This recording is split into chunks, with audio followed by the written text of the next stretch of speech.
The year Elena loved me most, she promised we'd travel the world together.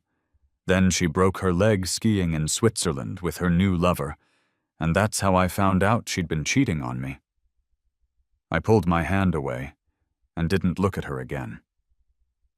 If you keep walking west, past the twilight line, past the date line, it's like going back to the day we first met, and then we never would have met at all.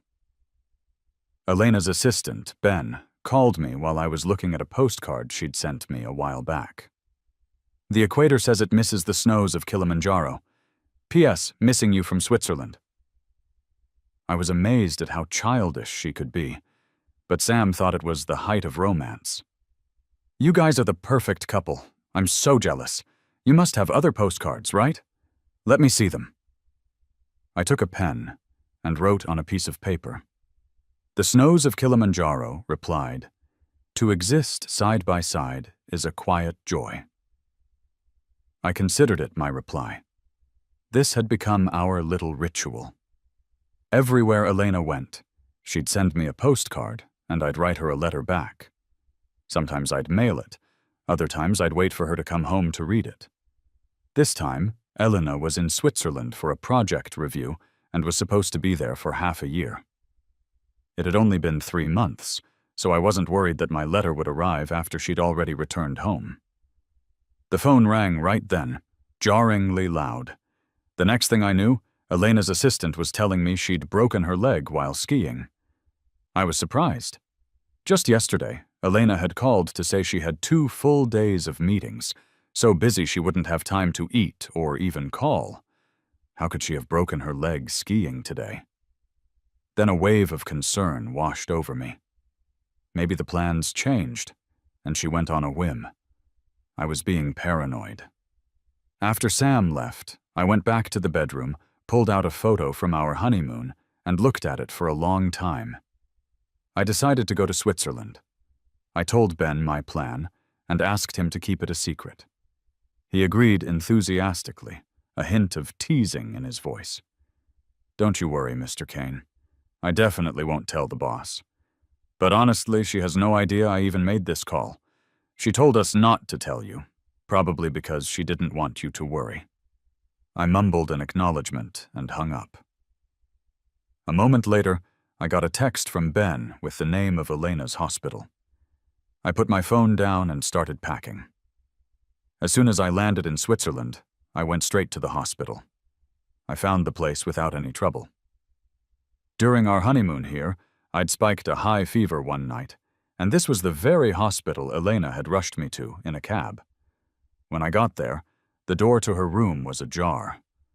I was about to knock with a smile, ready to give Elena a surprise, when I heard a pleasant male voice from inside.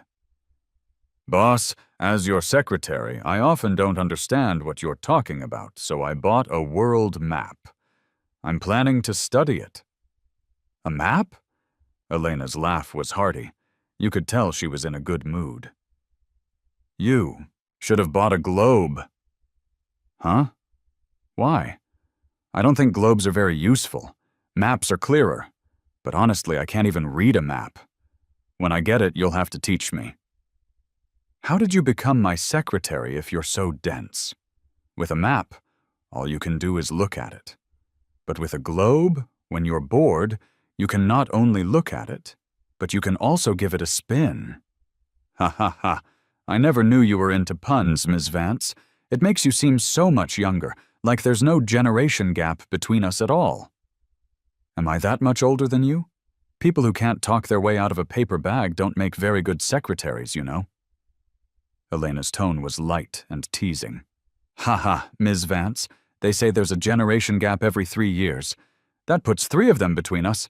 Next time I'll have Ben buy you a copy of The Art of Conversation." "Oh, come on, Ms. Vance, I know I messed up. Stop roasting me." I stood there stunned. I never went in. A nurse glanced at me and walked over. "Hallo, mein Herr, kann ich Ihnen helfen?" I quickly shook my head. Hier bin ich leider falsch. I waved off her offer of help and hurried out of the hospital. Then I called Ben. He wasn't surprised to hear I was standing right outside. "Is there something you wanted me to know?" I asked bluntly. "Mr. Kane." He hesitated. "You know? Just tell me what you know." I was far calmer than I ever thought I would be. "I'm sorry, Mr. Kane. I did want you to find out on purpose. I'm an assistant. He's a secretary, and we're always clashing over work. He's constantly tattling on me and trying to get Ms. Vance to fire me." So I listened quietly until he was finished. Just as I was about to speak, he continued, "I'm sorry, Mr. Kane, but I also genuinely wanted you to know. I've been with the company for a long time. I've known for ages how much you and Ms. Vance love each other. Every time you came to the office, everyone would talk about how envious they were of your relationship. For things to get to this point, I just feel it's not fair to you." "Thank you," I said. "I'm going to hang up now." Even saying that took all the energy I had. I took a few deep breaths of the frigid air, trying to compose myself, and called Elena. "What's wrong, Mark? Why are you calling? I just got out of a meeting and I'm having lunch now. And I miss you a lot." I almost laughed. I hadn't even started asking questions, and she was already rushing to construct a story about what she was doing and what she'd done. Was it a guilty conscience? "I had a dream you were in an avalanche and got hurt. When I woke up, my heart was pounding and I felt sick with worry." I could hear her breath catch on the other end of the line. What are you talking about?" Her voice was as steady as ever, as gentle and lovely as I always remembered it. "I wouldn't let myself get hurt. Don't worry, honey. Just wait for me to come back. I'll be home in a little over 2 months. Yesterday we were scouting a new mall for an investment, and I saw a jacket that would look perfect on you.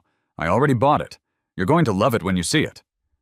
I just said, and absent-mindedly ended the call. After standing in the cold wind for a while, I finally started to feel the chill. I pulled my coat tighter and hurried away, ducking into a convenience store. Inside the store, I made another call. I called my sister, Sarah, to ask where the keys to our house in Bern were. She paused for a second. "What are you doing in Switzerland all of a sudden?" Before I could repeat my question, she went on, "Elena is there on a business trip. Are you meeting up with her? You two are still so lovey-dovey." "Can you just answer my question, Sarah?" "You don't need a key. There's a couple who looks after the house, the old caretakers, you know them. But our aunt made the arrangements. I forget the details. I think they keep it tidy, but the house isn't that great. I remember we have another property in the next canton over. Why don't you two stay there? Didn't Aunt Sarah sign both properties over to you? Hold on, let me call Mark and ask. Are you in a rush to move in? If not, you could just stay in a hotel."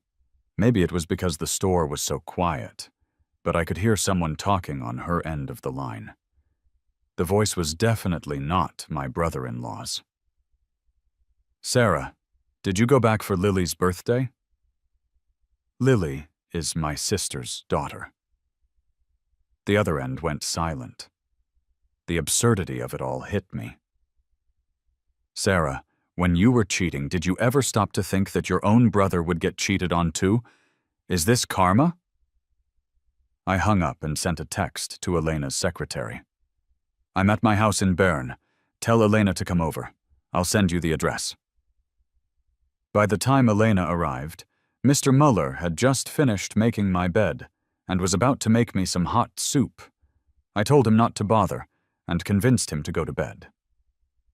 Just then, Mrs. Muller showed Elena in. We stared at each other from across the room, neither of us saying a word. After the Mullers left, Elena walked toward me. For the first time I could remember, there was a flicker of panic in her eyes. She forced a smile. "You actually came. Were you worried about me?"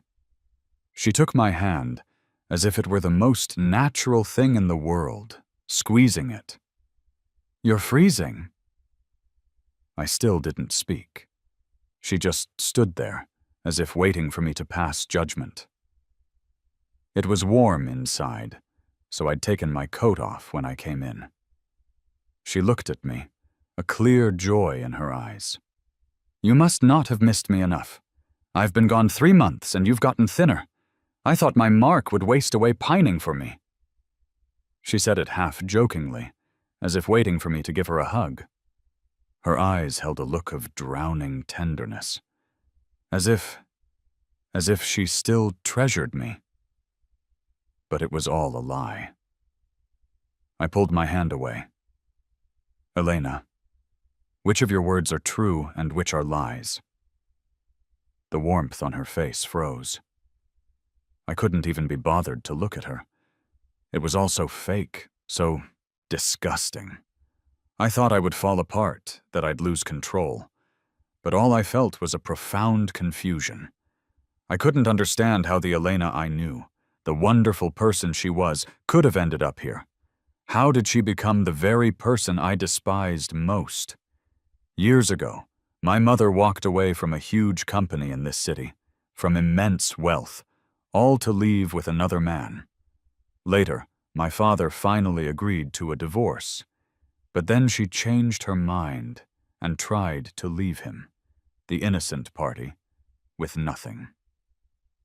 They were at a stalemate for a long time. 2 days later, my father died suddenly in a car crash. That simplified things. My mother announced she was remarrying immediately, and so, that well-dressed man walked into our home carrying a newborn baby. I was 6 years old, clutching a dirty teddy bear, hiding in a corner of the basement as he pointed at me and snarled, "That little thing that bitch birthed."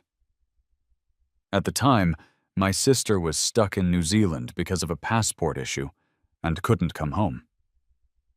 Back then, it was a 12-year-old Elena who took me by the hand and led me home. My father and her father were good friends, and I'd always looked up to her like an older sister. I was crying uncontrollably. She took my dirty teddy bear, draped her school jacket over my shoulders, knelt down, and hugged me, telling me not to cry. Childhood sweethearts, we grew up together. The boy I was then grew up. But the girl she was then, where did she go? It turned out nothing had changed.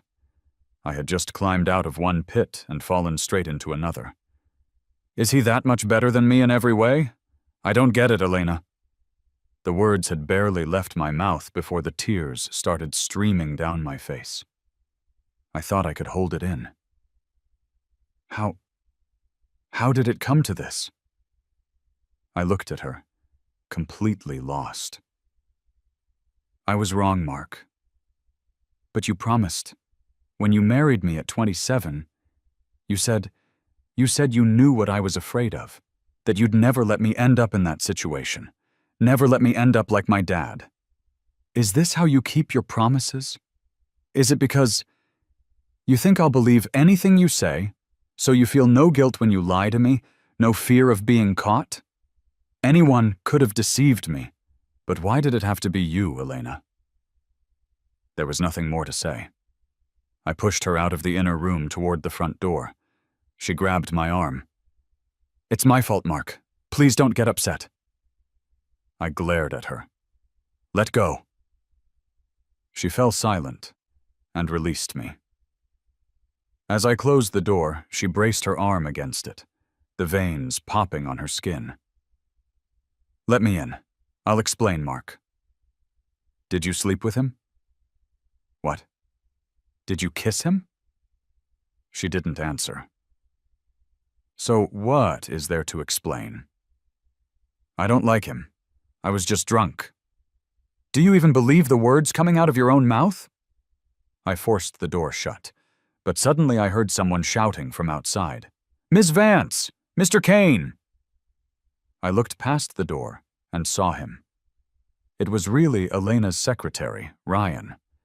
He walked forward, step by step, as Elena's anger grew more palpable. "Get out!" "Miss Vance, who told you to come here?" "Mr. Kane, we have a son. You should let her go." I looked up in shock, my heart twisting in my chest. "That's your business," Elena said, her voice sharp with rage. "But he's your child," he exclaimed, as if in disbelief. Elena's face was ashen. "What you have isn't my child. It's yours." "Ms. Vance, do you think I would ever acknowledge him?" As they argued, Elena easily pushed open the nearly closed door, pulled me back inside, and pressed something cold and hard into my hand. I looked up at her. "Are you insane?" "Believe it or not, this was the first and last time. You know I love you, Mark Kane. Mark, you can't give me a death sentence for one mistake. Would you stop acting crazy? Trust me one more time. If it ever happens again, you can kill me." I shook my head, a tearful laugh escaping my lips. "I don't trust you. You know that. Once I've been lied to, I can never trust again. Let's get a divorce." I booked a flight home right away. Returning to the home Elena and I had shared, everything felt like a sick joke. I sat in our bedroom, staring at a note taped to the wall. "Across 7 continents, 8 planets, 204 countries, and 809 islands, you're the only one I love."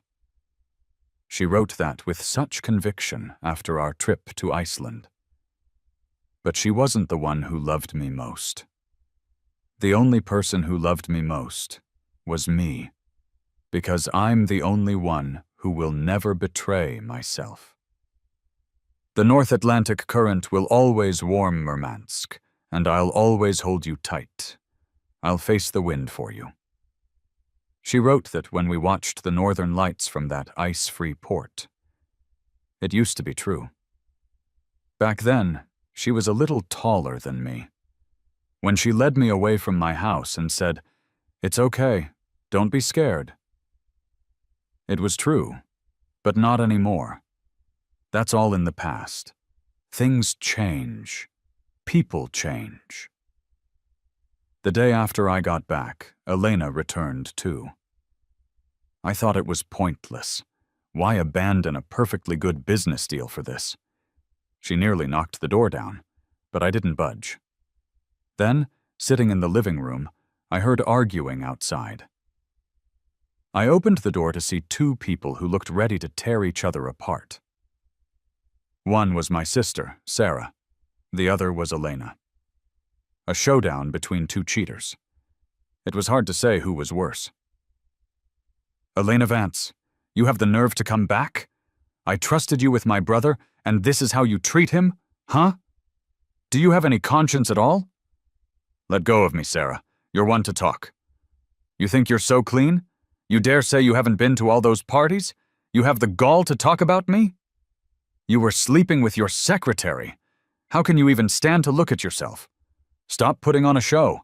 I'm telling you, Elena, I'm going to help draft the divorce papers, and you 2 are getting a divorce immediately. I thought you were some kind of saint, but it turns out you're just as bad as the rest of them." "I'm bad? Worse than you, Sarah? Let me tell you, this is between me and Mark. We will figure it out without you arranging our lives. A divorce? Why would I get a divorce? I'll die before I get a divorce." You bitch. I can't stand you, Elena. When you got married 5 years ago, I told you if you ever did anything to hurt my brother, don't blame me for turning my back on you. I said divorce, and I meant now. Yes, my brother grew up without a mom or dad, with no one to stand up for him, but that doesn't give you the right to walk all over him. Sarah, why should I get a divorce? You think I'm dirty? Am I dirtier than you? You never missed one of those parties, did you? Your daughter was at home with a raging fever, practically dying, while you were out messing around. You think you're so perfect? Who are you to judge me? I stood there and watched for a full 5 minutes, too tired to say a word. A woman who gets called a slut by another slut can't be anything good. If you don't stop, I'm calling the cops, I finally said, unable to take it anymore. They both stopped, their faces still flushed with anger. "Elena, let's talk." She hesitated, standing there panting. "I am not getting a divorce. I'll die before I get a divorce. Mark, I told you, you can't give me a death sentence for one accidental mistake." "What right do you have to say no? Take a look at yourself in the mirror. You don't deserve my brother," my sister snarled, pointing a finger at her.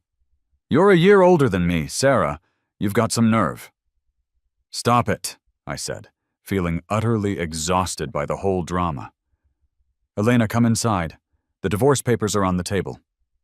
If they look okay to you, sign them. I will never ever divorce you." Her eyes were bloodshot. She rubbed them carelessly, her face a mask of stubbornness. I couldn't help but laugh, though I'm sure it looked more like a grimace. Was this her, the ever-rational woman, losing her mind for me? It was too late. Some lines, once crossed, can't be forgiven. "Do you really think it's up to you?" I took a deep breath. "Elena, you know I hate betrayal more than anything. The day you chose to cheat, you should have known it was the end for us." I turned to go inside, but my sister grabbed my arm. "I want to watch you both sign. What if she talks you out of it and you suddenly change your mind?" I slowly pried her fingers off with my other hand. "Sarah, I'll say it again. When you were cheating, did you ever stop to think that your own brother would get cheated on too? That's completely different. You can't compare the two." "No." My throat felt raw, even just talking. "Every time I call you my sister, I feel like I'm betraying your husband. You think you're so cool, don't you, Sarah? You think you're so good to me? But when you were out partying, did you ever think about him? Yes, you say I still have a sister, that I have you to back me up. But what about my brother-in-law? Just because he doesn't have brothers or sisters, to fight for him, does that mean you can just betray him whenever you want?" "Huh, Sarah, you know how our father died. When did you become just like her, Sarah?" I stood there, feeling like I couldn't breathe. It was all too much. Finally, it had all happened. The things that trapped me in the past would trap me until the day I died. My mother cheated, my sister cheated, my wife cheated. Some things never change. I looked at Elena, standing there. For a split second, she looked just like the girl from my memories. "It's okay, don't be scared. Come home with your sister. I'll protect you. Don't cry, Mark. Here, wipe your tears. It'll be better when you grow up. When you're older, you won't need a guardian anymore. Mark, you remember my dad, right? He was your dad's friend. Why don't you come stay with us for a while? A dead end is a dead end, because you can never escape it. It just keeps trapping you. In the living room."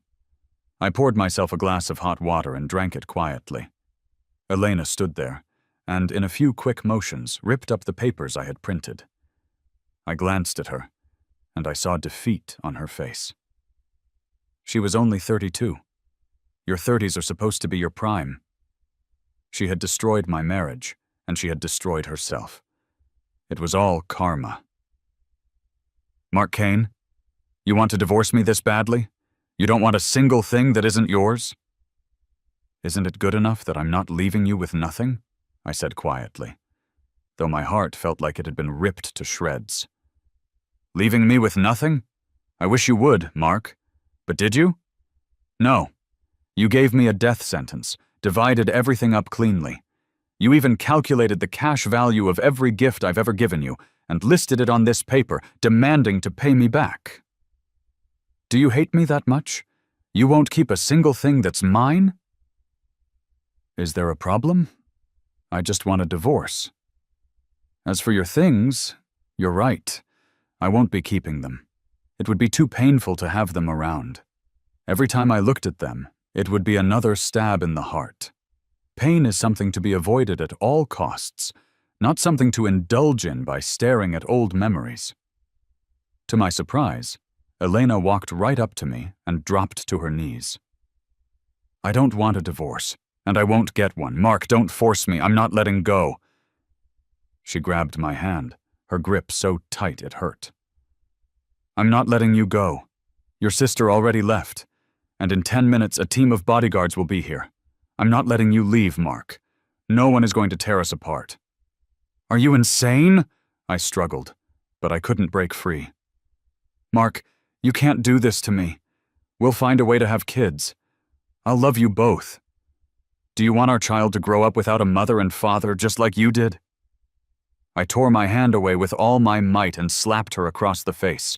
A sharp pain shot through my own heart. I grew up without a mother and father? Ha, ha, ha. And I want my child to have the same? Elena, are you even listening to yourself? Did I ask for any of this?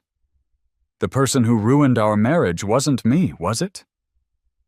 I'm not getting a divorce, Mark. I'll die before I get a divorce. Unless you kill me, you'll never be rid of me. No one in this world could ever love you more than I do. She choked back a sob. I gave you a chance in Switzerland, Mark, but you didn't take it. Since you didn't, I'm not letting go. I will die before I divorce you. I am not getting a divorce. Don't push me, Mark. I don't want to lock you up. I felt like all the strength had been drained from my body, and I slumped onto the sofa. Are you trying to kill me, Elena? I covered my face with my hands, my shoulders shaking. The tears wouldn't stop, and a sour knot formed in my chest. You know that I'm the one who's in the most pain right now. And you're still pushing me like this. You know that for the rest of my life, every time I see you, I'll be reminded of your betrayal, and you still want to lock me up with you. Are you trying to drive me to my death? Do you want to be the one to find my body? Elena, let go. I'm begging you. I can't stand being here for one more second. I'll go crazy. I really can't take it anymore. She knelt there, a lost look on her face. Elena, for the sake of the love we once had, please stop pushing me. After I said that, I refused to say another word, and she just knelt there, letting out a stifled, mournful cry. After a long moment, she picked up the pen, signed her name on the paper, looked at me for a long time, and then walked out. I couldn't hold it back any longer. I broke down and sobbed. Pretending to be calm is so damn hard. Pretending not to care is even harder. 3 years of marriage, all just a long dream. It's over now. It's all over. I sat there until late at night, feeling dazed. So many things she'd said were stuck in my head. It hurt to remember them, and it hurt to force myself to forget. You really don't like me? How could you not like me? But I really like you, Mark. Will you marry me? Dad, I have something to tell you. I brought Mark home today because we have an announcement to make. We're getting married. Dad, I'm serious. What I feel for Mark is real. You can rest easy. Dad, what are you worried about? Shouldn't you be happy? Didn't you and Mark's father used to say that if you both had a boy and a girl and they got along, you'd arrange a marriage? Well, Sarah and I are both girls, but now there's Mark. Mark, I will love you with all my heart. No one will ever love you more than I do, and no one will ever love me more than you do. From now on, I'll never love anyone else the way I love you. And no one else will ever have what we have, the perfect timing, the connection from our youth. It turned out, some things you can never really forget. Maybe Elena and I were never right for each other in the first place. If I had known, we should have just stayed friends, or I should have always thought of her as an older cousin. Then we wouldn't have ended up like this. But she was the person who filled my youth and the first half of my life. Back then, who would have been content just being friends? And so, we came to this. After the divorce was finalized, I moved out of our house and picked a new place at random from a list of properties. Once the movers were done, I went to my studio. By then, it had been 2 weeks since the divorce. When I walked in, everyone was buzzing, crowded around a computer. When he saw me, Sam pointed and shouted, "Ah, Mark, did you know? I saw your work in the collection of World Press photo winners." "Yeah, I saw it," I said honestly. Another wave of exclamations. "Mark, you're way too low-key. You were just going to wait for us to find out? You weren't even going to tell us? Seriously, if I got a winner's notification, the first thing I'd do is blow up the group chat, bang pots and pans at home, and wait for you all to show up for dinner. If the neighbor's dog didn't know, it's only because I failed to inform it. I'd even have to set up a special table for the dogs, a city-wide celebration." "Ha ha ha ha, Chris, you're being so dramatic." Everyone burst out laughing, and I laughed along with them. I'd been so wrapped up in my own world lately, I hadn't seen such warm, genuine smiles in a long time. Their joy was infectious, and my mood lifted. My work probably only got selected because it fit the theme. There's still a big gap. Did you guys look closely at the photos ranked higher? They were incredible, so much better than mine. Whoa, Mark, we can't handle this humble bragging." "Ah, shut up, boss. You need to shut up right now. No more modesty." "World Press photo. Why didn't they give me an award? I shoot really hard too." "Is it this one, Mark?" Sam quickly pulled up a photo. "This is your favorite, isn't it? Nice. We're totally on the same wavelength." I couldn't help but clap him on the shoulder. I had only mentioned it in passing, but Sam knew exactly which one I liked best. "This is a great start to April," Sam said, getting up to pour me a glass of hot water before collapsing back into his chair. "Yeah, it is." I took a deep breath.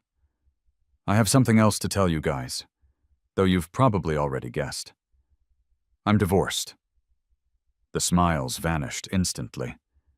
Dave, who had been sitting on the counter drinking a Coke, froze mid-sip and whimpered, "Mark, when I saw it in the City Times, I thought they were just making it up." I walked over and smiled at him. "Why the long face? It's just another big event for April, right? You all must have heard something by now. I don't think it's a bad thing. We're all partners here. I was going to have to tell you sooner or later." I let out a sigh of relief. "My plan is this. The studio's focus this year, we're going to shift our attention to humanities and the environment. I think that's going to be a major trend. Then next year, you guys can go sweep the natural landscapes here in the country. And then the year after, we'll all go see the Northern Lights together. We'll go shoot the port of Murmansk. It's time we did a project like that. Sam, you'll organize it, and I'll fund the whole thing. What do you say we all go together? A company trip." Everyone finally broke into happy smiles again. In my office. I was reading a landscape photography magazine while Sam paced back and forth, making me dizzy. "All right, buddy. Just say what's on your mind. Aren't you getting dizzy?"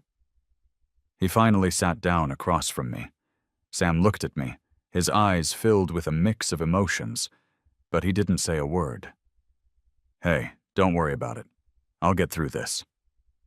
After years of being best friends and business partners, I knew exactly what he was thinking. "Okay, I believe you. Dude, you have to get through this. The lonely wolf has it all, except for good luck," he sighed, bringing up our old inside joke. I couldn't help but smile. "All right, enough with the drama. The lonely wolf was talked to death by Sam." "Screw you! I'm trying to be concerned, and you're not even grateful." Sam and I were great business partners. Years ago, I'd finished my credits early and was planning to head home. Before I left, on a whim, I went to shoot the Northern Lights, and he was the first friend I made there. We both studied photography, and after talking for a bit, we realized we clicked and decided to travel together. At the time, he was planning a photography exhibition about loneliness and insisted I be his model. The theme was The Lonely Wolf. The far north was brutally cold, with an unparalleled sense of solemnity and sadness, but also a kind of lonely punk vibe. We stood against the Siberian winds and finished the shoot.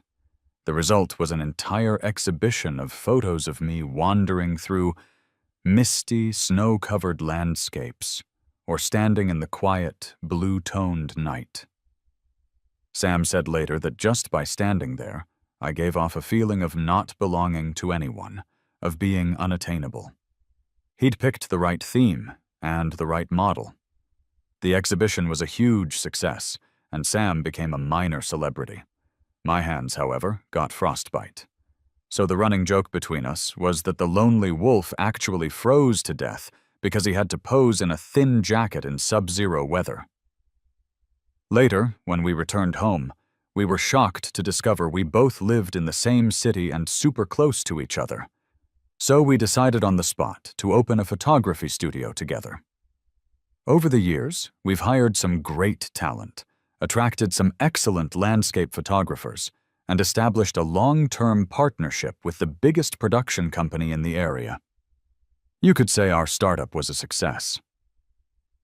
Back then, we were in a rush. I needed to get home to do post-production, so I just casually asked where you lived and if you wanted to head back with me. I never expected we'd end up getting off at the same airport, Sam said, turning into a chatterbox as he reminisced. When we were shooting up there, we were so tight on time we never made it to the ice-free port. I've always regretted that, and now you've gone and arranged it for everyone. Yeah, taking you all with me. Aren't you happy? Sam frowned. Focusing on humanities and environmental protection this year is a great idea. But why do we have to stay in the country shooting landscapes next year? We could go to Murmansk next year. Nope. I popped a small cookie in his mouth. Not next year. If you guys go abroad to shoot next year, I'll be jealous. So you all have to stay here and keep me company. We'll go together the year after. Seeing you have it all planned out, I feel a lot better. Man, Sam said, getting all emotional again. That year we were shooting, watching you from a third-person perspective in the snow. I just thought, you've never belonged to anyone. That's what I thought then, and I still think it now. You're like an ocean current, he said, clicking his tongue. A willow tree? No, an ocean current. Oh, I had to laugh. Your pronunciation is terrible. How am I like an ocean current? What kind? Like the west wind drift, destined to circle the globe, unstoppable by anyone. I thought about it. In the southern hemisphere, the west wind drift connects the Pacific, Atlantic, and Indian Oceans, forming a current that encircles the entire globe. Sam, he had a surprisingly good memory. No one is indispensable. It's just that, if I can't forget in 5 years, then I'll take 10. I looked at him and stuffed another cookie in his mouth. Don't choke on this one. Honestly, focusing on my career is so much better, I said, suddenly feeling the need to say it out loud. On my way home, I was about to step into a convenience store to take a closer look at something when someone called my name. Mark Kane!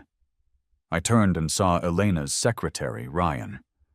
The next second he was blocked by a group of people.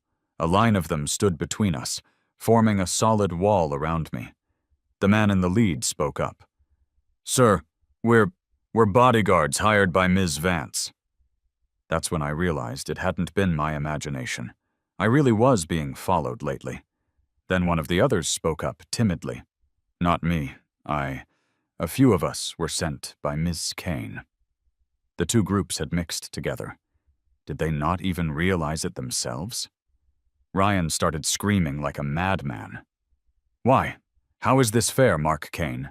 Why won't she even acknowledge my son, while you get to live your life just fine? It's not fair!